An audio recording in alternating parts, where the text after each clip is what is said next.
First of all, connect the power supply and start up. Next, show the connection panel with the mobile phone. Open the graffiti on the mobile phone, find the upper right corner and scan it, then scan the QR code on the panel, and then click OK to connect successfully.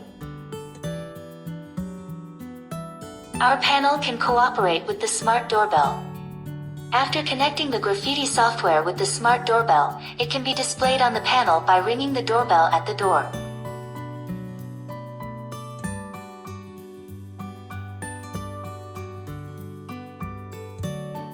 Our panel can be set away from home mode, and all lights and air conditioners are turned off.